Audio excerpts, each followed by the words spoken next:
출애굽기 1장 15절부터 20절 말씀입니다. 애굽 왕이 히브리 산파 십부라라 하는 사람과 부하라 하는 사람에게 말하여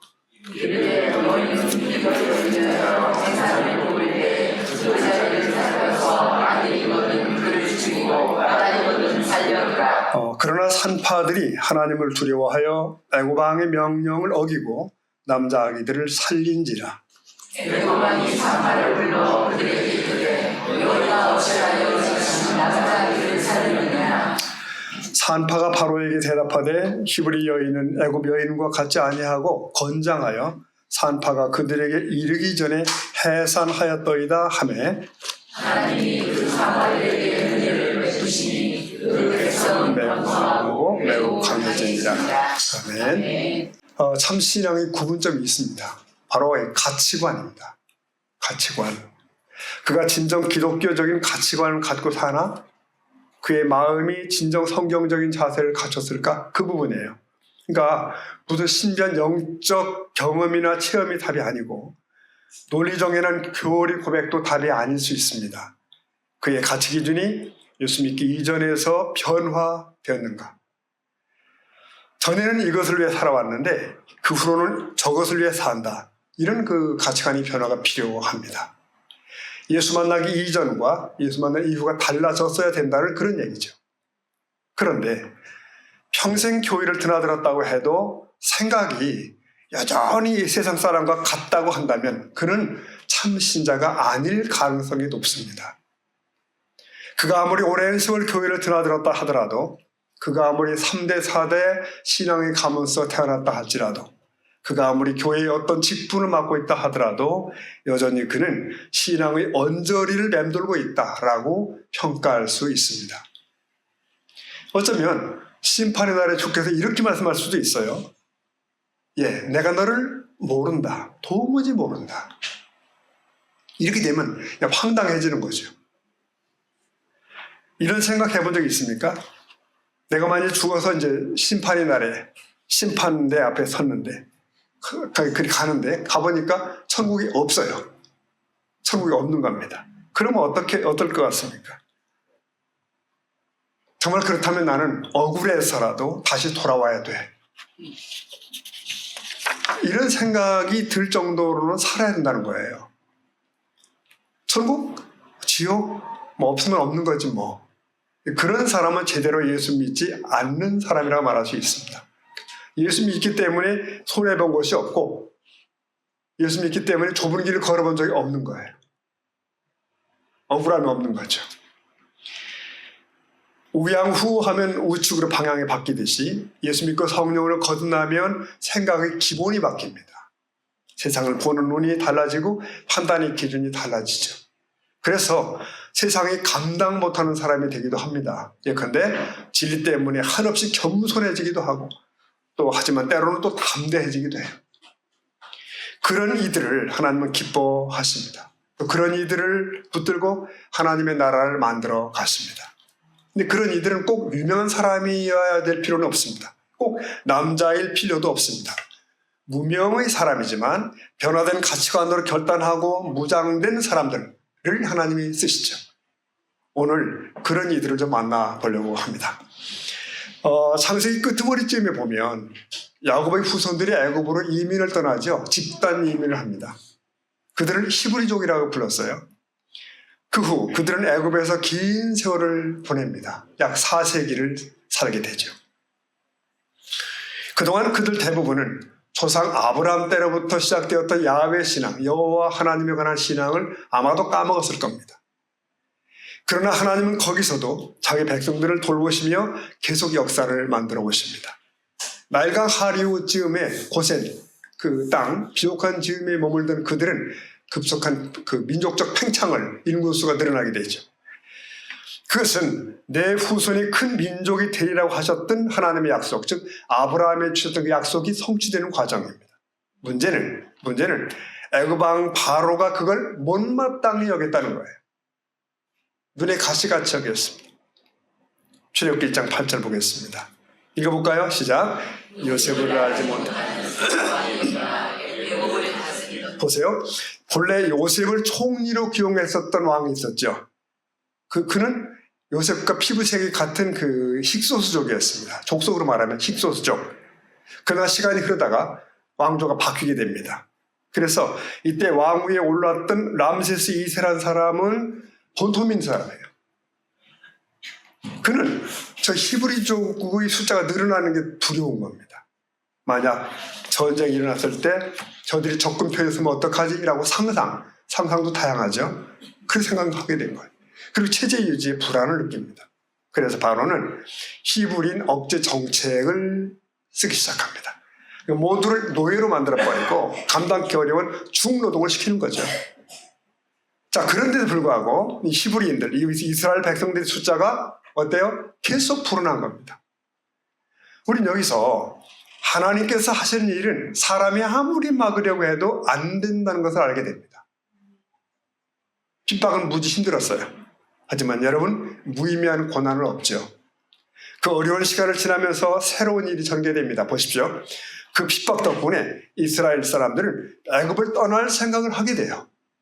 퍼뜩, 여기는 우리가 있을 땅이 아니야. 화들짝 마치 잠을 깬 것 같은 상황이 되는 것이죠. 완악한 애굽 왕은 또 사악한 계략을 세웁니다. 그래서 왕은 드디어 히브리인 산파들을 부릅니다. 이 히브리족의 번성을 막기 위한 조치로 이 산파들을 소집한 거예요. 그리고 명령을 내립니다. 히브리족 인종 말살 계획이에요. 그러니까. 근데 이걸 영적으로 볼 때는 하나님의 일을 가로막으려는 사다리 도발이라는 걸 우리가 감지하게 됩니다. 보십시오. 주의 본문이죠. 1장 15절 보니까 아까 애굽 왕이 히브리 산파 십부라라 하는 사람과 부아라 하는 사람에게 말하여 뭐라 했나 볼까요? 16절 시작. 이르되 너희는 살펴서 아들이거든 살이거든 살렸다. 네, 그 태어난 아기가 아들이면 어떻게 해요?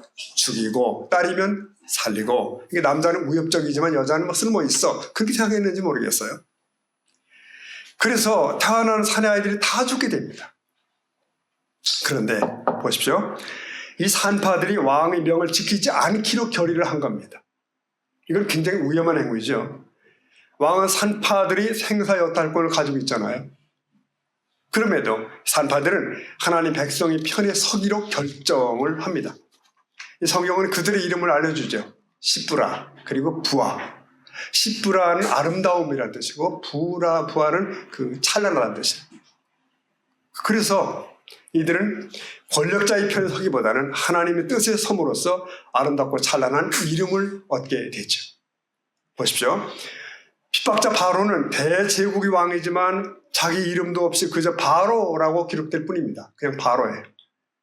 그렇지만 십부라와 부아는 후대들이 그 이름이 전해집니다. 이 아침도 우리가 얘기하잖아요. 하나님 편에 섰기 때문에요. 영원 편에. 자, 어찌되었든 이들은 권력자 앞에서는 힘없는 소수지 않습니까? 그런데 이 작은 자들이 대제국 바로와 지금 맞짱을 뜨는 상황이 됐어요. 시록 1장 17절 보면은 그러나 다 같이 산파들이 하나님을 두려워하여 애굽 왕의 명을 어기고 이 산파들은 바로의 명을 거부하고 태어난 남자아이들을 다 살리기 시작해요. 여러분 훗날 이스라엘이 애굽을 떠날 때 남자 장정이 얼마죠? 60만이라는 카운트가 나옵니다. 단언컨대 그들 중에 상당수가 아마 이 산파들 때문에 생명을 얻은 사람들일 거예요. 주목할 것은 왕의 법과 하나님의 법 그 사이에 히브리 산파들이 서 있었다는 거죠. 그때 산파들은 애굽 왕의 법을 따르지 않고 하나님의 법을 붙잡았습니다. 여러분 생각해 보십시오. 바로가 히브리족 사내들을 죽이라는 명을 산파들에게 내렸을 때 두 사람이 사실 얼마나 고민이 되었을까? 고민이 되었을까요, 여러분? 하나 급기야 결단하죠. 아기들의 생명을 살리자. 그 이유가 뭡니까? 본문은 이렇게 얘기합니다. 그러나 산파들이 하나님을 두려워하여. 자, 문제는 누구를 더 두려워하느냐 그거예요. 누구의 뜻을 더 엄중하게 여기느냐는 그거죠. 두 산파는 바로의 명을 어길 수밖에 없었어요. 왜? 그들의 눈은 애굽 왕보다 더 크신 왕을 보고 있었습니다. 더 크신 분을. 하나님이 훨씬 더 두려웠기 때문이에요. 그들의 눈은 하늘의 하나님을 보고 있는 거죠. 신약에서 예수님께서는 이런 말씀을 하신 적이 있습니다. 마태복음 10장 보면 28절에 몸은 죽여도 영혼은 능히 죽이지 못하는 자들은 어때요? 두려울 필요가 없다. 그러나 오직 몸과 영혼을 능히 멸하실 수 있는 분을 두려워하라. 네. 사람의 몸과 영혼을 다 심판하실 수 있는 이가 누구예요? 하나님뿐이 없습니다. 이 말씀대로 산파들은 그들의 육체를 해칠 수 있는 바로보다, 왕보다 그들의 몸과 영혼 모두를 판단하실 수 있는 분을 더 두려워했습니다. 그래서 아무리 바로가 아기들을 죽이라 명했지만 따를 수가 없는 거죠. 그것은 명백히 하나님의 뜻에 반한다고 여겼기 때문이에요. 그들은 하나님이 두려워서라도 그 명령에 복종할 수 없었던 겁니다. 여러분, 바로 이것이 하나님의 뜻과 상반되는 길이 우리에게 주어질 때 그 길에 굴하지 않을 수 있는 비결이에요. 우리 육체를 해할 수 있는 세상보다 우리의 영육을 심판하실 하나님을 더 두려워해야 할 줄로 믿습니다. 자, 그러면 그 하나님에 대한 두려움은 어떻게 생길 수 있는 건가? 우리가 하나님을 바로 알면 우리는 하나님을 그 어떤 권력자보다 더 두려워할 수 있습니다. 어떻게 하면 하나님을 바로 알 수 있을까요? 그것은 하나님과 친밀해지면 됩니다. 우리가 하나님과 가까워진 만큼 그분을 바로 알아갈 수 있어요. 그분이 얼마나 크신 분인지, 그분이 얼마나 영원하신 분인지, 그분이 얼마나 두려운 분인지. 그 알아감은 머리로만 아는 걸 말하는 게 아닙니다. 머리로만 아는 지식은 힘이 없습니다. 하나님의 명을 따라야 하느냐, 인간을 따라야 되느냐라는 갈림길에서 결단력을 주지 못해요. 세상의 요구를 버리고 하나님을 따르도록 해줄 수 있는 힘이 거기에 없다는 거죠. 그러나 우리가 정말 하나님과 친해지고 관계가 가까워질수록 하나님을 더 많이 알 수 있습니다. 그 알은 경험을 통해서 하나님과 함께함으로써 축적되어 갑니다. 그 알은 우리가 기로에 설 때 눈에 보이는 사람이 아니라 눈에 보이지 않는 하나님을 두려워할 수 있도록 해줘요. 그러므로 평소에 우리는 하나님과 가까워지기 위해서, 더 친해지기 위해서 힘쓰고 노력해야 될 줄로 믿습니다.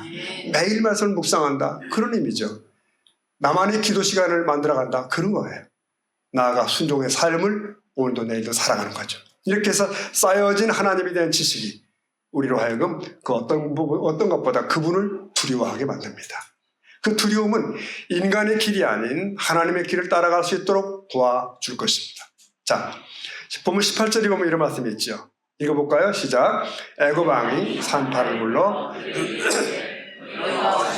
이같이, 지금 바로가, 왕이 이 두 산파를 신문하는 겁니다. 산의 아기를 낳으면 반드시 죽이라는 명을 왜 어겼는지, 뭔 생각으로 그랬는지 이유를 묻는 거예요. 근데 이 두 산파는 참 지혜로운 답변을 하죠. 이런 얘기죠. 이스라엘 여인들은 아주 건장합니다. 그래서 우리들이 도착하기 전에 이미 아기를 낳아버렸고 우리가 어떻게 할 수도 없는 겁니다. 라고 답변을 합니다. 여러분, 이 말은 노동으로 연단된 이스라엘 여인들이기 때문에 사실일 수도 있습니다. 그러나 모두에게 맞는 말은 아니겠죠. 그러므로 이 산파들은 거짓말을 했는가라는 것에 대해서 논란이 있습니다. 이 거짓말이 정당하냐는 거예요. 그러면 그들의 거짓말은 잘못된 것일까요? 그들에 대한 하나님의 평가가 뭔가를 봐야 됩니다. 20절 보면 나오죠. 같이 해볼까요? 시작. 하나님이 그 산파들에게 은혜를 베푸시니 그 백성은 번성하고 매우 강해졌다. 보세요. 하나님께서 그 두 산파에게 은혜를 베푸셔 주셨다라고 말씀합니다. 그러니까 하나님께서는 두 산파의 말을 혹은 처신을 정당한 것으로 인정하셨다는 뜻입니다. 나아가 두 산파의 행동을 칭찬하시고. 왜 그러셨을까요? 이거 거짓말 아닙니까? 그러나 여러분, 그것은 생명을 살리는 일이었습니다. 나아가 하나님 백성을 도움으로써 하나님의 일에 참여하는 일이었어요. 여러분, 물론 거짓말은 아닙니다. 해서는 안 되는 일이죠. 십계명 중에도 거짓 증거하지 말라 말 있잖아요. 그러나 그 말을 통하여 생명을 살려내는 길이라면 그것을 택할 수밖에 없습니다. 기생 라합의 경우도 그런 경우라 말할 수 있습니다. 그의 거짓말로 인해서 이스라엘 정탐꾼들의 생명이 살려지잖아요. 살게 됩니다. 하지만 이것은 뭐 엄청난 용기를 필요로 합니다. 용기. 나의 생명을 걸고 하나님의 일에 참여할 수 있어야 돼요. 눈앞의 평안보다 영혼의 가치를 아는 이들만 할 수 있는 말이고 행위입니다. 이 산파들의 관점을 분명해요. 그들의 가치관은 뚜렷합니다. 세상 그 무엇보다 하나님의 일을 우선하겠다는 거죠. 세상 그 누구보다 하나님을 높이 여기겠다는 거예요. 그들이야말로 장부입니다. 그 은혜를 우리 하나님께서 우리에게도 허락하여 주시길 원합니다. 여러분이 이런 가치관의 변화를 보여주는 신약의 인물로 우리는 이 시간 사도 베드로를 잠깐 떠올려 보시죠. 베드로. 그에게는 한순간 예수님을 배신하고 떠났던 슬픈 기억이 있습니다. 주님은 그런 베드로를 찾아가시고 그를 다시 회복시키시고 주의 일을 맡기길 원하셨어요. 그렇게 찾아오신 주님은 무슨 말씀을 하시나요? 뭘 확인하시나요? 예컨대 베드로야, 너 제대로 하는 거야? 너 목숨 바쳐 일할 수 있는 마음이 있어? 뭐 이런 거를 따지거나 종주목되지 않으셨어요. 다짐하지 않으셨어요. 그저 같은 질문을 3번 물으셨죠. 내가 나를 사랑하니? 내가 나를 사랑하니? 진정한 사랑으로 회복됐는가를 확인하십니다. 그런데 여러분 잘 보실 부분이 있어요. 그 첫 번째 문을 여는 질문을 이렇게 하셨습니다. 요한복음 보니까 21장 15절에 그들이 조반을 먹은 후에 예수님께서 시몬 베드로에게 이르셨습니다. 뭐라고 하나 읽어볼까요? 요한의 아들 시몬아, 네가 이 사람들보다 사랑하느냐? 잘 보십시오. 이 사람들보다 나를 더 사랑하느냐? 라고 물으셨습니다. 근데 원문을 잘 보면 이 사람들은 이것들로도 해석이 될 수 있는 단어예요. 이 사람들, 이것들. 그렇다면 내가 이것들보다 나를 더 사랑하느냐라고 물으신 것일 수 있는 거예요. 이것들보다. 이것들은 뭐죠? 그러면 이제까지 베드로가 그렇게 소중히 여겨왔던 그것들입니다. 그의 생계를 유지하기 위해서 꼭 있어야 했던 그런 것들. 배, 그물, 낚시, 뭐 이런저런 것들. 그리고 물론 또 베드로와 함께 그물질을 하던 곁에 동료들도 포함될 수 있죠. 그 모든 것들보다, 그 모든 사람들보다 베드로야 너는 나를 더 소중히 여기는가를 물으십니다. 그런 가치관이 변화가 결단이 되게 있는가 그걸 확인하시는 거예요. 베드로는 비록 실패했던 사람입니다. 그렇지만 부활하신 주님 앞에서 새로운 결단을 보여줬어요. 그날 베드로는 답하죠. 주님, 그렇습니다.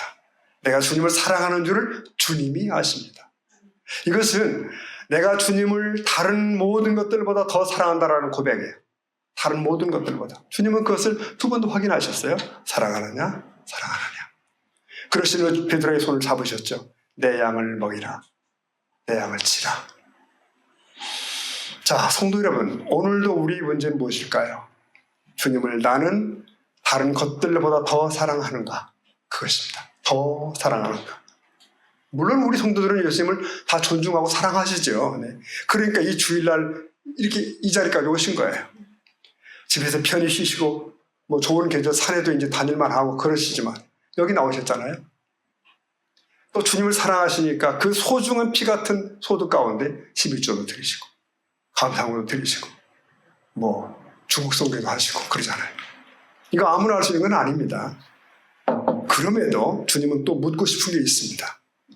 너는 나를 더 사랑하니? 무슨 더 사랑하니? 이 순간 너의 속마음은 다른 무엇보다 나를 더 사랑하느냐? 라고 물으십니다. 너의 시선은 진정 나를 주목하니? 하고 있니? 요즘 내가 집착하는 그것보다 나를 더 우선시하고 있니? 라고 물으십니다. 감사하게도 그 순간 베드로에게는 예수님이 최고의 가치였어요. 그래서 주저없이 답을 합니다. 제가 주님 사랑하는 걸 주께서 아십니다. 그는 진정 예수의 사람으로 회복된 것입니다. 그날 이후의 일들은 우리가 압니다. 자, 예수 그리스도를 자기 생의 최고의 가치로 여긴 사람을 하나만 더 생각해 보실까요? 바로 이 사도 바울입니다. 바울. 인생을 살다가 이토록 급격한 변화를 가진 이가 드물 거예요. 그의 본명은 사울이지 않습니까? 사울. 그는 이른바 금수저 출생입니다. 금수저를 물고 세상에 왔다. 즉 자랑거리가 많은 사람이에요. 빌립보 3장 말씀 보니까 4절에 이렇게 사도 바울은 고백합니다. 그러나 나도 육체를 신뢰할 만하다. 만일 누구든지 다른 이가 육체를 신뢰할 것이 있는 줄로 생각한다면 나도 그렇다는 거예요. 자, 5절 읽어볼까요? 시작. 나는 8일 만에 할례를 받고 시파요 히브리인 중에 히브리요 율법으로는 바리며 열심으로는 교회를 박해하고. 자, 이게 뭔 얘기인지 흐름 아시겠죠? 네. 이 바울의 자기 자랑입니다. 자기 자랑. 왜 지금 그가 이런 말을 하죠? 헛된 자랑을 일삼는 자들을 깨우치기 위해서 하는 거예요. 깨우치려고. 바울은 지금 그러면서 자신의 그러한 과거를 후회하는 것입니다. 그건 아니었다는 거죠. 바울은 자신이 예수님을 만나기 전 최고의 가치를 여겼던 것들이 많았어요. 정말 많았어요. 그야말로 바울은 당대 최고의 것들을 두루두루 갖춘 인물이에요. 보십시오. 태어난 지 8일 만에 할례를 받았다. 이건 아주 성골 같은 순혈의 이스라엘 사람이라는 얘기예요. 근처에 자기가 전주이시 왕족이라고 자랑하는 사람을 제가 본 적이 있거든요. 바울은 이스라엘의 왕족 출신입니다. 베냐민 지파. 그것도 자랑거리죠. 그는 히브리인 중에 히브리인이에요. 그러니까 어디 내놔도 엄격한 율법 교리를 순수한 바리새인이에요. 바리새인들은 동족들의 존중을 받죠. 존중을. 이 본문에 나오지 않지만 원래 사울의 원래 신분은 로마 시민권자지 않습니까? 혈통은 유대인이지만 그의 그 사회적 신분은 로마 시민권자예요.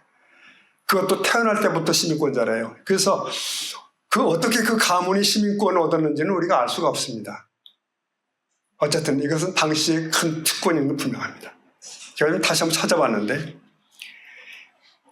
고대 로마 시민권자의 특권이 뭐냐 찾아봤더니 일단 로마 의회에 투표할 수 있는 권리가 있다. 즉 정치적 권리가 있는 사람들이에요. 그리고 그들은 누가 함부로 할 수 없어서 투옥하거나 감금하거나 구타하거나 멸시하거나 이런 거 못해요. 로마 당국이 이들을 보호해요. 그래요.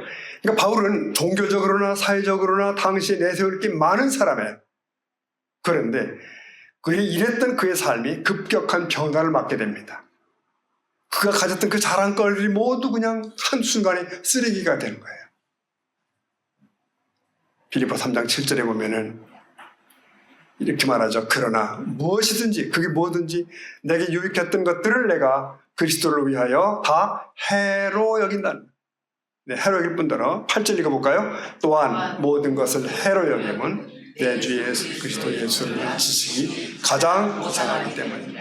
내가 그를 위하여 뱃을 물려 여김은 그리스도를 얻고 그 안에서 이는 바울이 자기 내면의 변화를 지금 설명하는 겁니다. 이런 변화가 있다는 거예요. 가치관이 확 뒤집어진 체험을 내가 했다는 거죠. 이거 언제 그렇게 되죠? 다메섹으로 가는 도중입니다. 그런 예수 그리스도의 음성을 듣게 되죠. 내가 어찌하여 나를 박해하는가? 그 순간 그냥 고꾸라져 외치죠. 주여 누구십니까? 난 네가 핍박하는 예수라. 온 세상의 구주여 왕이신 분을 그가 체험하는 시간입니다. 그 순간 그는 마치 벼락 맞은 것 같아요. 그 이후 그에게는 과거의 자신의 배경이 되었던 것들이 다 무의미하다는 사실을 깨닫게 돼요. 전에 그렇게 소중히 여기던 것들을 다 이제는 해로 여긴대요. 자랑이 아니라 다 해롭다고 여기는 거예요. 그리스도의 밖에 있었을 때의 그것들은 그리스도 안에서는 방해거리가 될 뿐이지 의미가 없다. 아무런 유익이 없는 것들이다. 바울은 이제 예수 그리스도를 아는 지식이 가장 고상한 것임을 선포합니다. 내 주 그리스도 예수를 아는 지식이 가장 고상하기 때문이라. 여기서 가장 고상하다는 말은 원어로 보니까 탁월하다라는 뜻이에요. 탁월하다. 그러니까 내 인생 최고의 가치가 바로 예수 그리스도다라는 것이죠. 바울은 이 예수 그리스도를 아는 일, 더 나아가 그 안에서 자기가 발견되는 것을 그걸 소원이다. 그래서 그의 남은 삶은 헛된 것을 버리고 과거를 포기하고 오직 복음을 위해 질주합니다. 달려갑니다. 여기서 우리는 예수님의 비유 속에 있었던 한 농부가 떠올라요. 그런 사람이 있었잖아요. 바울이야말로 그 소작농과 같죠.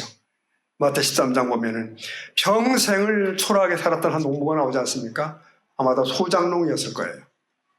그가 어느 날 다른 누군가의 밭을 갈다가 보화 상자를 발견하죠. 그의 인생 전체를 뒤바꿀 만한 가치가 거기에 담겨 있는 거예요. 어떻게 할까요? 이 소중한 걸 위해서 사소한 것들을 다 던지죠. 그는 자신의 소유를 모두 팔아서 그 밭을 삽니다. 농부는 왜 자신의 소유를 모두 팔아 그 밭을 샀을까? 네, 보화의 가치를 정확하게 알았기 때문이에요. 그는 모든 걸 아낌없이 처분합니다. 미련 없이. 마찬가지죠, 여러분. 사도 바울은 그 농부처럼 예수 그리스도라고 하는 보화를 발견한 거죠. 최고의 가치를 알게 된 거죠. 때문에 그동안 붙들고 있었던 모든 것들을 던져버릴 수가 있었다는 거예요. 그 고백을 빌립보에서 하는 겁니다. 그 우위에 당당했던 로마 시민권보다 천국의 시민권을 훨씬 더 소중하게 여겼던 것입니다. 여러분, 우리 스스로도 질문해 볼 필요가 있습니다. 나는 어떨까? 내가 예수님을 믿은 후에 그런 혁명이 내 안에서 있었나? 그런 거 진행되고 있는 것일까? 아직 과거의 것, 그저 육신의 것에 매여 있는 건 아닐까? 옛 습관에만 매여 있다면 아직도 쓰레기를 굉장히 소중한 줄 알고 여기고 있다는 거예요. 최고의 보화가 분명하다면 왜 무가치한 것들에 집착할까? 이 시간 영적으로 무익한 것들은 우리가 좀 멀리하고 예수 그리스도 충만함으로 거듭나아지는 은혜가 있기를 축복합니다. 말씀을 매듭해 가겠습니다. 자, 우리는 다시 산파들 얘기로 돌아가 봅시다. 왕의 명을 거역했던 산파들은 그 후 어떻게 되었을까? 네, 그 후. 출애굽 사건을 미연에 방지하려는 바로의 계략은 하나님의 역사 앞에 무력화되고 맙니다. 왜요? 이 히브리 산파의 하나님에 대한 경외심과 그 믿음을 꺾을 수 없었기 때문이에요. 그들은 후대에 빛나는 이름을 남긴 인물이 되죠. 그뿐인가요? 선하신 하나님은 그 충성스러운 여종들에게 이렇게 보상을 하십니다. 1장 21절 말씀이죠. 읽어볼까요? 그 산파들은 하나님을 경외해서 흥왕하게 하십니다. 아멘. 성경은 증언합니다. 두 산파는 하나님을 경외했다는 거예요. 하나님을 경외했더라. 자칫하면 자기들도 바로에게 목숨을 뺏길 수 있었어요. 그러나 바로의 명을 어기고 이스라엘 아기들의 생명을 건집니다. 그들은 하나님의 백성들이었습니다. 하나님께서 그 산파들을 기뻐하십니다. 하나님의 길을 선택한 산파의 집에 풍성한 은혜를 주십니다. 놀라운 축복을 주시네요. 여러분, 우리가 하나님 한 분의 가치를 알 수 있다면 우리의 말도 행동도 변화가 있을 줄을 믿습니다. 그 결과 자신과 집안까지 그리고 나와 관련된 다른 사람들까지 함께 복을 받네요. 산파들을 보니까. 사랑하는 성도 여러분, 어떻게 하든지 하나님을 바로 알아야 되겠습니다. 크신 하나님을 알아야 돼요. 여전히 세상 사람들은 세상의 것을 자랑하겠죠. 학벌도 자랑하고 가문도 얘기하고 재물도 건강도 자랑하고 외모도 자랑합니다. 그러나 우리는 그 헛하는 것들을 자랑 삼지 않아야 될 줄을 믿습니다. 그런 것들은 마음 뺏기지 않아야 한다는 거예요. 우리는 가치 있는 것과 가치 없는 걸 구별할 수 있는 사람들입니다. 영원한 가치에 집중할 수 있는 저와 여러분 되기를 축복합니다. 여러분, 이것은 바로 가치관이 바뀌는 걸 얘기하는 거예요. 영혼과 천국의 가치를 아는 것입니다. 그러면 세상의 것들을 하찮게 여기게 됩니다. 이 시간 주님께서 히브리 산파와 같은 눈을 우리에게도 허락하여 주시기를 원합니다. 사도 바울과 같은 가치관의 혁명을 허락해 주시기를 원합니다.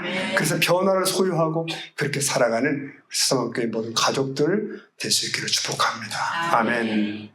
우리 예수 그리스도를 무엇보다 높이 여긴 그분 바울의 고백이죠. 이것도 읽어보고 마치도록 하겠습니다. 갈라디아 6장 14절입니다. 같이 시작. 그러나 내게는 우리 주 예수 그리스도의 십자가 외에 결코 자랑할 것이 없으니 그리스도로 말미암아 세상이 나를 대하여 십자가에 못 박히고 내가 또한 세상에 대하여 그러하니라. 아멘. 우리 함께 기도하시겠습니다.